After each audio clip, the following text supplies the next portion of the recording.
It's not legal to do this. It Tell people why not. Well, it's not legal because it violates international law, right? And this sort of represents this new, I've never seen it before, for the President of the United States to kill, I believe he killed over, the U.S. government killed over 100 people, including civilians and military, in Venezuela during this kidnapping and capture. And international law doesn't allow it unless unless Congress declares war, and Congress did not do that. This president is doing whatever the heck he wants without any checks or balances, and I have never in my lifetime seen this type of regime change, which is what we just saw, work out well for the United States. It just doesn't work.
Your question, who voted for this? The people in South Florida. The Venezuelan community, the Cuban American community, the Nicaraguan American community voted for this. And for us, this is a very, very happy day when we see a dictator who has been part of oppressing and abusing the Venezuelan people for 25 years. When we see him in handcuffs and held to some sort of accountability, it brought me into tears. It brought me great joy. And, you know, I live in South Florida. But are you okay with the way that it was done? But you can, I think both things can be true. Okay. I think you can criticize and ask questions and have concerns about the way it was done and what this means in the future. Right. And I think you can still celebrate that this murderous, corrupt, sadistic son of a bitch is out of Venezuela.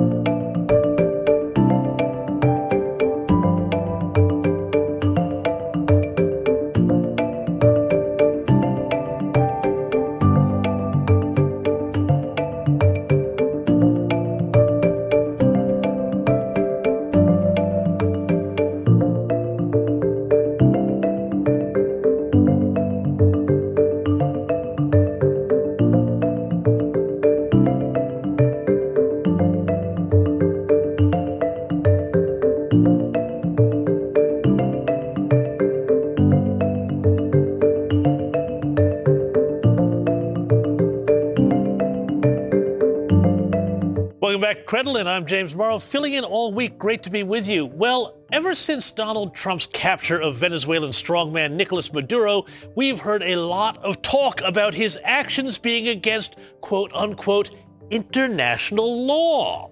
With the likes of, say, celebrity barrister and darling of the tote bag set Jeffrey Robertson saying in the Sydney Morning Herald that, oh no, the arrest violates all the norms that keep our world so peaceful. But is that really so? Joining me now to discuss this and more is John Heinraker, a brilliant lawyer himself and president of the Center for the American Experiment in Minnesota. John, thanks so much for joining me here, and Happy New Year.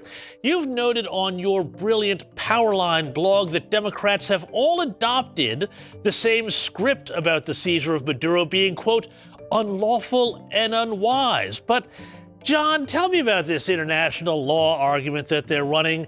I feel like this is more about politics than the law. What do you reckon? James, it is 100% politics. During the presidential campaign in 2020, Joe Biden accused Donald Trump of being soft on Maduro. And Biden said he was going to be tough on Maduro. Of course, he did nothing at all.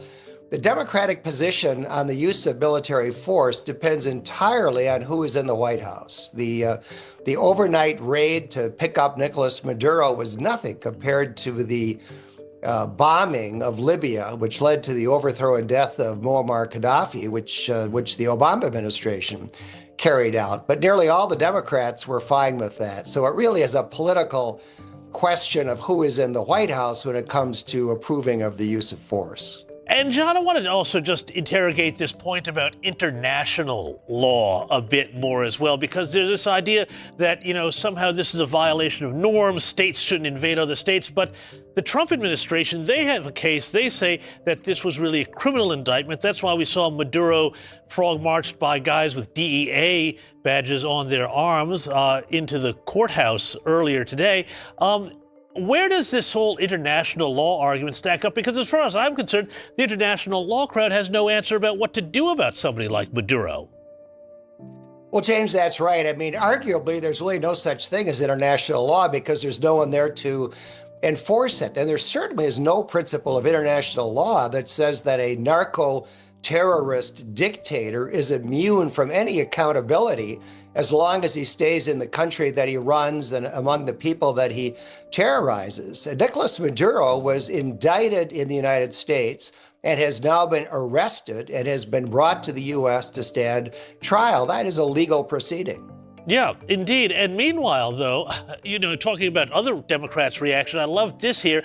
Kamala Harris, who could very well have been the president of the United States right now, and presumably would have left Maduro in power, has posted on X, writing that the president is putting troops at risk, spending billions, destabilizing a region, and offering no legal authority, no exit plan, and no benefit at home. But I thought this was particularly hypocritical here, John, because as you alluded to before, the Biden administration, and with Kamala Harris as vice president, approved a $25 million bounty for Maduro's arrest just days before they left office. Yeah, that's exactly right. The Biden State Department increased the reward that was being offered for information leading to the capture and arrest of Nicolas Maduro to $25 million. It looks to me like Donald Trump may be eligible to claim that reward. So it's total hypocrisy. And, everything that Kamala Harris said in that tweet was wrong. There were no troops harmed. There were no billions spent. The region is going to be more stable with Venezuela no longer an ally of Russia and China and Iran. The legal authority for the arrest is the federal indictment in the Southern District of New York. And far from not having an exit plan, the troops have already exited. So I think that this is a brilliantly executed operation. And I think that American security is going to be greatly enhanced by not having a hostile country collaborating with our enemies right across the Caribbean from us. Well, and that's the thing, John. I mean, everybody who says international law and you can't use force, but as with the law, at a state level or a federal level, law needs force behind it to be enforced. Isn't there a very strong case to be made that if you do believe in a stable international order, taking out bad actors like Maduro when they need to go is actually a way to preserve peace, not undermine it? Well, I think that is exactly right, James. And who else is going to hold someone like Nicolas Maduro accountable?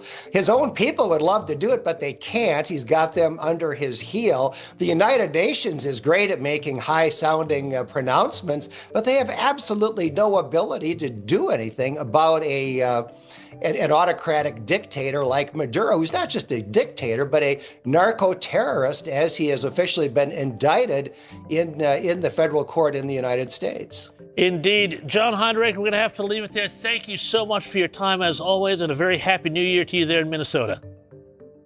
Happy New Year, James.